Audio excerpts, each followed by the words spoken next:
Hello students, हम आज class 9th का फर्स्ट चैप्टर कोऑर्डिनेट ज्योमेट्री को हम बताने जा रहे हैं, जो बेसिकली आपका सीबीएसई और आईसीएसई बोर्ड का और बिहार बोर्ड सभी के लिए जो है आपके हम बताने जा रहे हैं। ठीक है बच्चों, आप लोग देखिए इसको। यदि आप लोगों को पसंद आए तो लाइक और सब्सक्राइब दोनों कीजिएगा और अपने फ्रेंड सर्कल में भी इसको शेयर कीजिएगा। ठीक है बच्चों, हम इसके हर एक कंटेंट जितने भी है आपके 9th का, वो पूरे को जो है एक तरफ से पहले हम उसका थ्योरी को एक्सप्लेन करेंगे, उसके बाद उस पर हम क्वेश्चन बेस्ड बनवाएंगे। ठीक है, तो बच्चों फर्स्ट देखते हैं कोऑर्डिनेट ज्योमेट्री।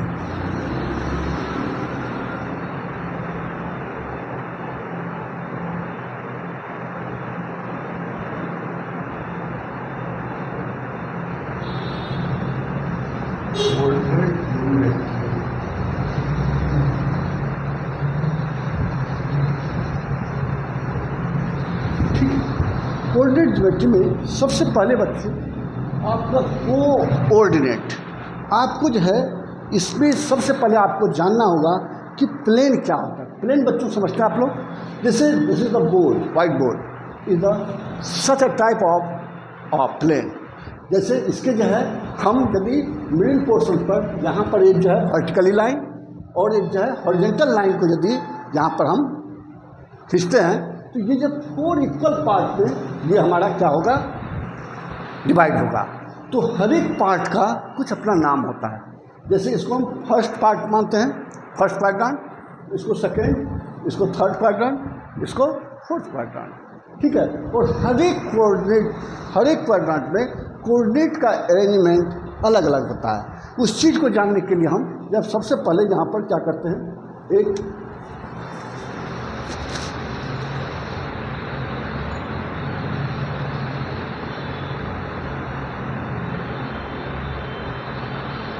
बच्चों ये जो है हॉरिजॉन्टल लाइन, इसी को हम कहते हैं एक्स एक्सिस।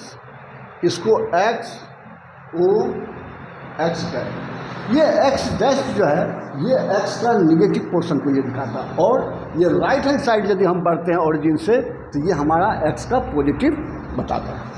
और ये जो है आपका वर्टिकली ये वाई और ये वाई डैश।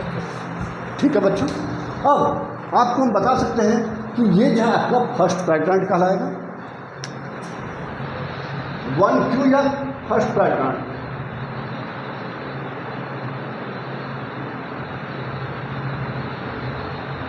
ये सेकेंड क्वाड्रेंट,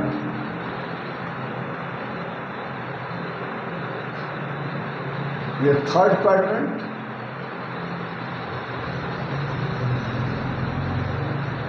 ये आपका फोर्थ क्वाड्रेंट।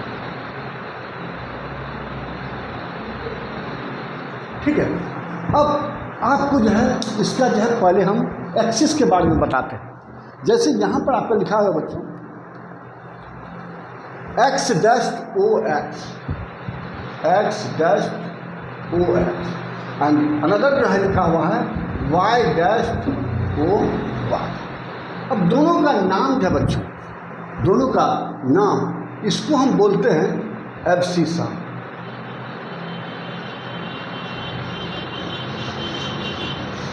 और इसको बोलते हैं हम ऑर्डिनेट।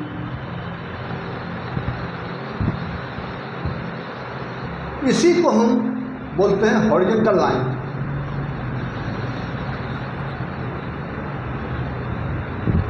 और इसे ही बोलते हैं हम वर्टिकल लाइन। और बच्चों हॉरिजॉन्टल लाइन को दूसरा भी नाम दिया गया है, पता है आप लोगों को स्लीपिंग लाइन भी बोलते हैं। ये छोटे बच्चे के लिए ये बुक में इस तरह का जो है मिलता है।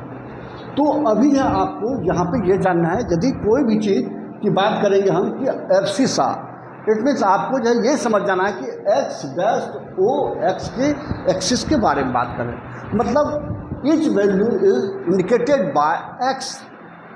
ओके, इसमें जो है एक्स डैश ओ एक्स पे वाई कोऑर्डिनेट ऑलवेज 0 होता है। In this situation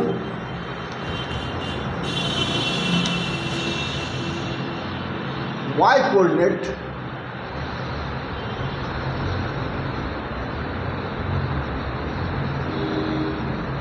always 0.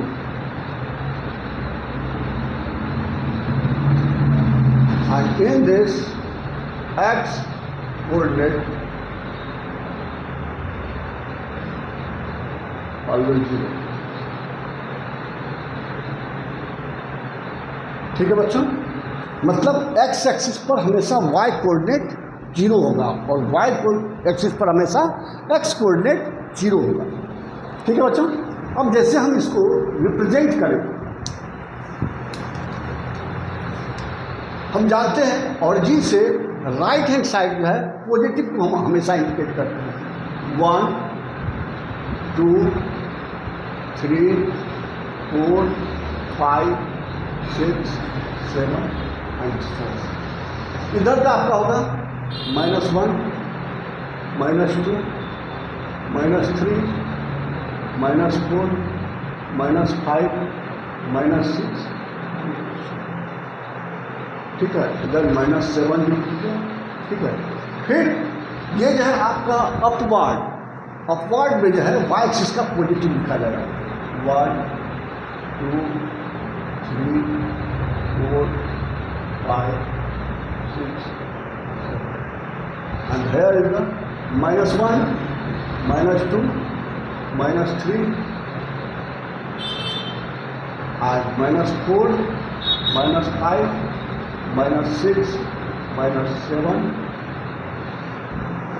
अब बच्चों आप जो है इसको ये समझिए कि आपका ये ग्राफ पेपर पे बनाना है, तो ग्राफ पेपर पे हमारा क्या होता है, इक्वल डिस्टेंस आता है, हर एक का जो ना इक्वल इंटरवल आएगा। ये मेजरमेंट हमेशा इक्वल होना चाहिए, तभी आपका जो है ये ग्राफ सही बताएगा, अदरवाइज जो है ये आपका गलत हो जाएगा। हाँ, रफली आप बना रहे हैं तो आप इस तरह से इसका यहाँ तक हो सके पॉसिबल उसको इक्वल लीजिए। ठीक है, फिर उसको जो है अब बच्चों इस पर हमें ये बताना है कि फर्स्ट क्वाड्रेंट में हमारा जो x कोऑर्डिनेट होता है और y कोऑर्डिनेट, जैसे कोऑर्डिनेट का मतलब होता है बच्चों कोऑर्डिनेट कार्टेशियन कोऑर्डिनेट।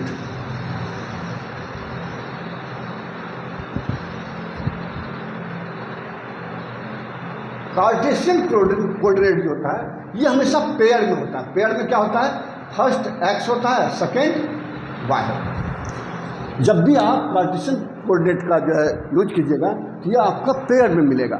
ठीक है, क्योंकि ये जो है 1 डायमेंशन x एक्सिस या y एक्सिस, यदि दोनों को मिला करके आप यूज कर रहे हैं तो ये 2 डायमेंशनल बात बनता है। 2 dimensional that means x axis and y axis, दोनों का जब पोजीशन को इंडिकेट करना है। आगे जाकर के आप इसका 3 डायमेंशन भी पढ़िएगा। 3 डायमेंशन में क्या होता है, उसका स्ट्रक्चर इस पे जो है बनाने के लिए जो है अलग मेथड है। ठीक है, तो अभी जो आप 2 डायमेंशनल के बारे में जानकारी पाइए। जैसे कोई पर्सन कहे कि हम यहाँ पे खड़े हैं, हमारा पोजीशन क्या है, हम बता सकते हैं ये x एक्सिस से पहले 6 पर है, इधर y एक्सिस से ये 4 पे है, तो इसका कोऑर्डिनेट क्या हो जाएगा, 6 एंड 4 होगा। जब भी हम कोऑर्डिनेट का यूज करते हैं तो सबसे पहले x axis, after that y axis. Okay, तो यहाँ पर जो बच्चों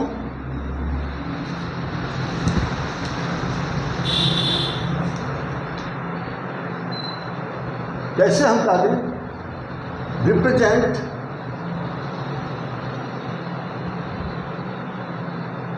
पॉइंट या कोऑर्डिनेट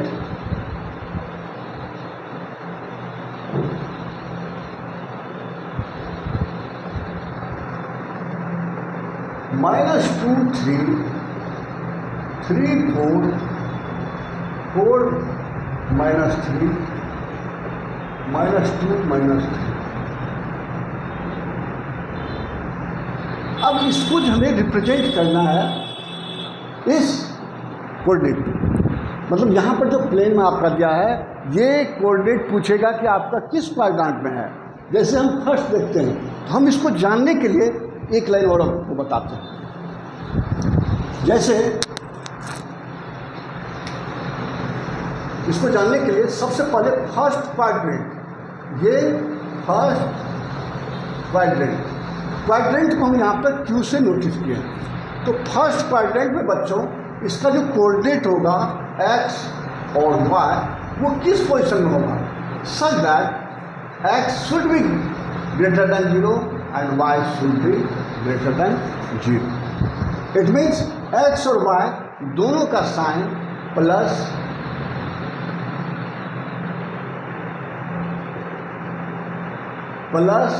और प्लस साइन। ठीक है बच्चों। दूसरा सेकेंड क्वाड्रेंट,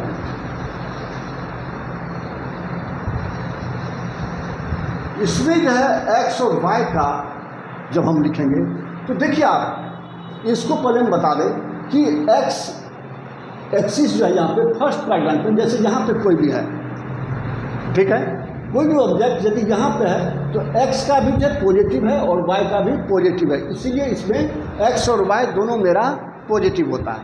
लेकिन सेकेंड क्वाड्रेंट पे जब हम जाते हैं तो यहाँ पर x मेरा निगेटिव है लेकिन y पॉजिटिव है, इसमें जो है निगेटिव और पॉजिटिव आएगा। उसी को लिखने का तरीका हम ये कर सकते हैं, x less than 0 and y should be greater than 0, that is minus and plus.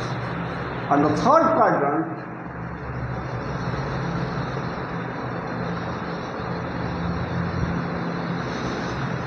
x, y, such that third quadrant में x भी निगेटिव है और y भी निगेटिव है, तो यहाँ पर x less than 0 and y also less than 0, that is minus and minus. And the fourth quadrant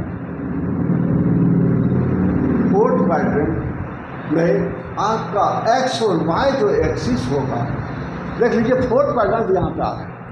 fourth quadrant में x आपका पॉजिटिव है और y निगेटिव आ रहा है, तो x should be greater than 0 and y less than 0, that is plus and minus. जी हाँ।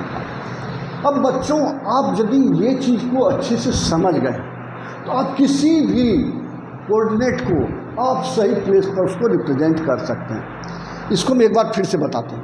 फर्स्ट क्वाड्रेंट में यहाँ पर हम ऑलवेज इसको जो है फिर से एक बार लिखते हैं, एक्स एक्सिस फर्स्ट क्वाड्रेंट में एक्स और वाई दोनों प्लस प्लस, इसमें एक्स निगेटिव वाई पॉजिटिव, इसमें एक्स निगेटिव वाई भी निगेटिव, इसमें x पॉजिटिव y निगेटिव। ठीक है, यदि आपके दिमाग में ये है तो आप किसी भी कोऑर्डिनेट को आसानी से लिख सकते हैं। जैसे फर्स्ट कोऑर्डिनेट क्या है, -2 और 3। x कोऑर्डिनेट मेरा क्या है, ये पहला जो आपका आएगा, हमेशा इस चीज़ को याद रखिएगा, जब भी कोऑर्डिनेट लिखते हैं पहला x होता है, दूसरा y होता है। ये x आपका कितना है, -2 किधर आ रहा है बच्चों, यहाँ पे आ रहा है, एंड y3 y पॉजिटिव ऊपर की ओर आ रहा है, इसको मिला के, ठीक है। तो ये जो कोऑर्डिनेट होगा आप उसको a मान लो। a आपका कोऑर्डिनेट कितना हो रहा है बच्चों, a कोऑर्डिनेट हो जाएगा x -2 है, y 3। अब b कोऑर्डिनेट्स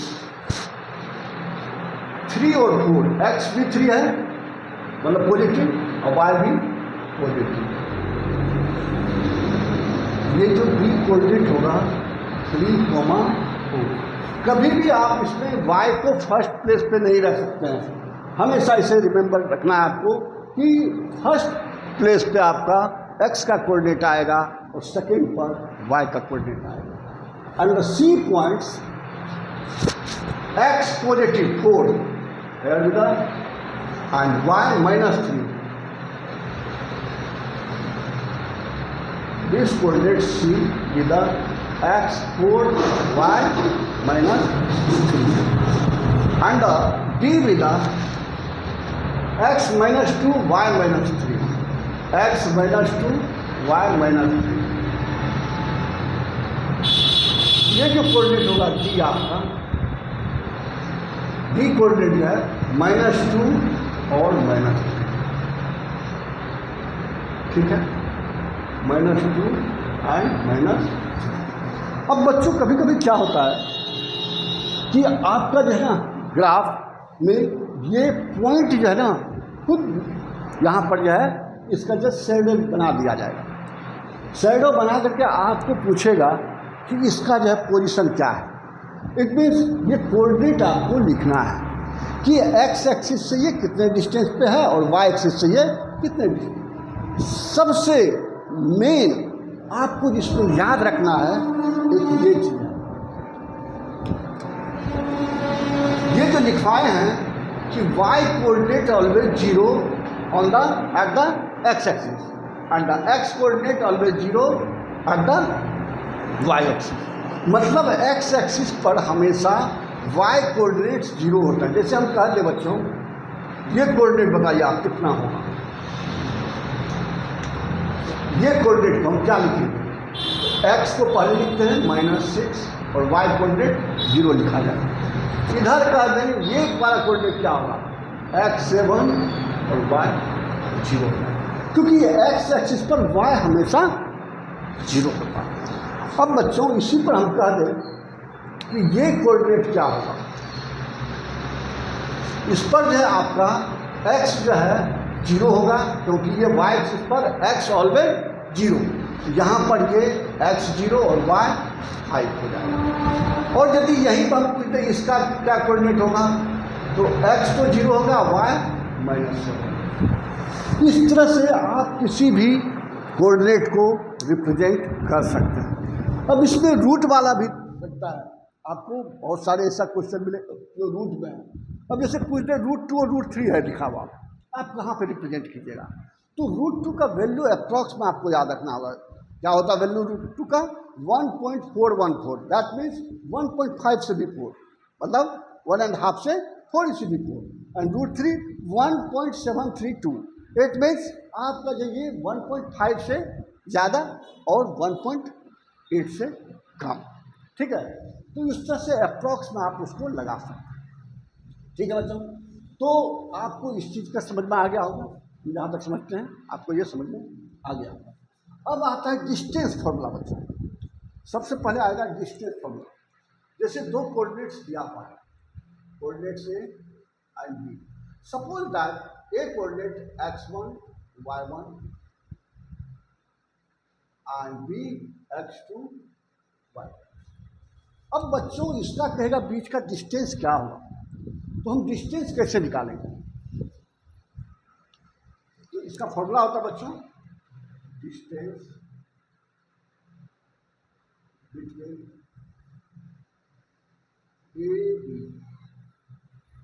ए बी का डिस्टेंस यदि बताना, A to B भी आप लिख सकते हैं।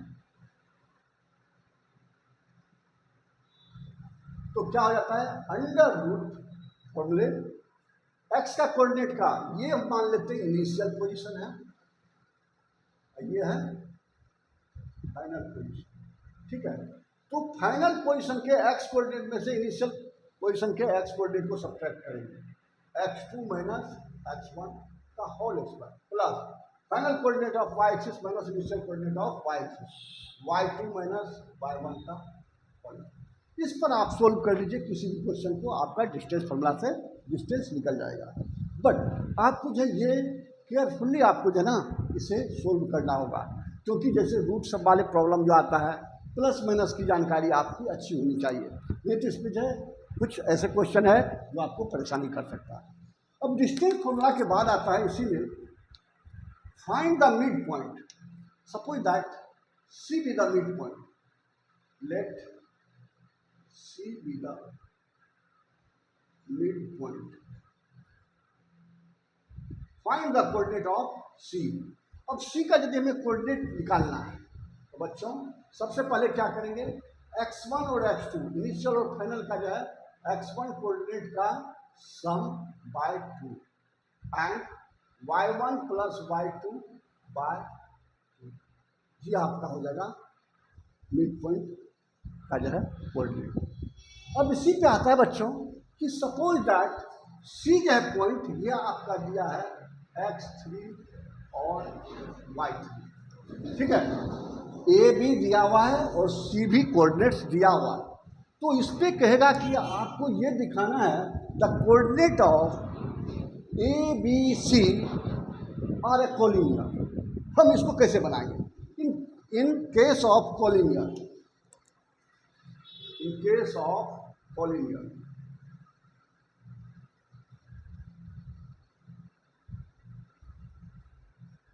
कोलिनियर का कंडीशन क्या होता है बच्चों कि यहां पर AC का पहले डिस्टेंस निकालेंगे, distance AC plus distance CB या BC, distance CB equal to distance of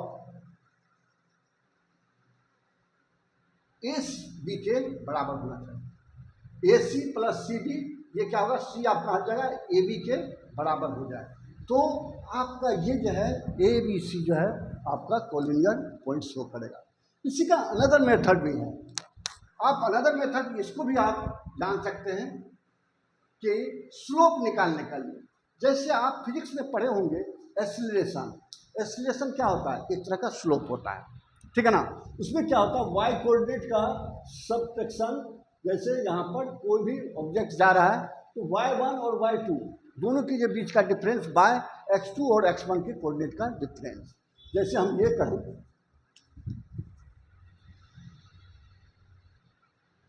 यहाँ पर जो है x1 y1, ये जो है x2 y2, ये जो है x3 y।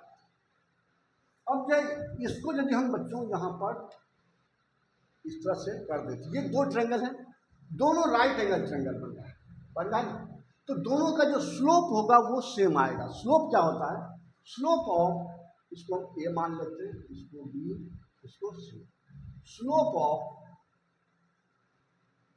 AB क्या हो जाएगा बच्चों, यहाँ पर जो है y coordinate y2 minus y1, ठीक है, y2 minus y1 by x2 minus, sorry AB का निकाल लेना, AB का यहाँ पर y3 हो जाएगा क्योंकि ये वाली कंडीशन का है, AB का लिए ये स्लोप हो जाएगा y3 minus y1 by x3 minus, and slope of BC, BC के लिए यहाँ पर x2 minus x3, y3 minus y2 minus y3 by x2 minus x3। और बच्चों कोलिनियर का कंडीशन होता है जो दोनों का स्लोप होगा, यहाँ पर जो एंगल बन रहा है दिस इज द स्लोप, ये एंगल सेम होना चाहिए, it means that is slope of AB equals to slope of BC। यदि दोनों इक्वल हो रहा है then the points are collinear, then the points are collinear, ठीक है बच्चों। इस तरह से आपका जितने भी कोऑर्डिनेट का क्वेश्चन होगा सभी बेस्ड इसी पर होगा। हाँ, एक फॉर्मूले कहीं ऐसा ना हो कि एरिया ऑफ ट्रायंगल का फॉर्मूला आप पूछ दें, क्योंकि जैसे 3 वर्टेक्स दिया हुआ है, जैसे ये ABC ऐसे मान लेते हैं, इसका यदि 3 वर्टेक्स दिया हुआ रहेगा तो हम जो है इसका एरिया ऑफ ट्रायंगल कैसे निकालते हैं, इसके लिए भी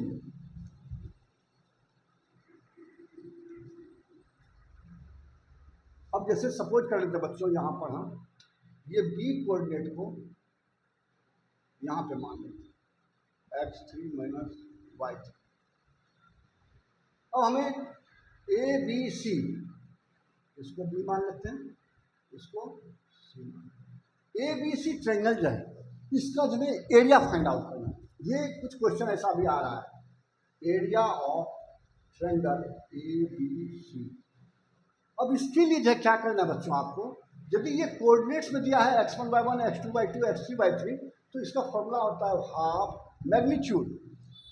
ये मॉडुलस वैल्यू इसलिए लेते हैं बच्चों कि area never can be negative, किसी भी चीज़ का एरिया जो होता है ना वो एक तरह का स्क्वायर होता है, और किसी भी निगेटिव टर्म का यदि हम स्क्वायर कर दें वो पॉजिटिव हो जाता है, इसीलिए area never can be negative, it is always shows that positive, right. So taken the mode, अब इसकी जो है लिखने का तरीका, जैसे हम ये फर्स्ट पॉइंट लेते हैं इसका x1 जैसे लेंगे तो ये जो होता है ना y कोऑर्डिनेट का, इस दोनों का difference y2 minus y3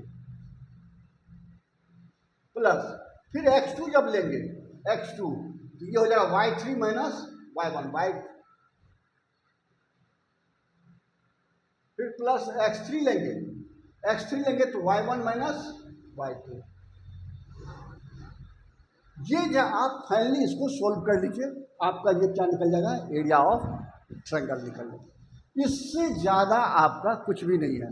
10th में कुछ इससे थोड़ी सी एक आध पॉइंट को ज़्यादा करके दिया गया है, ठीक है। 9th के लिए आपका ये सफिशिएंट है। A to Z चीज़ को हम आपको डिफाइन करके बता दिए। अब इस पर हम क्वेश्चन को कुछ लेंगे।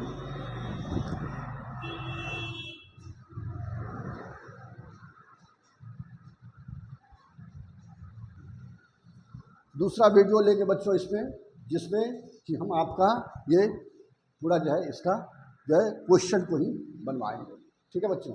सेकंड वीडियो का वेट कीजिएगा, 1-2 क्लास के अंदर में जो है हो जाए 2 दिन। थैंक यू बच्चों।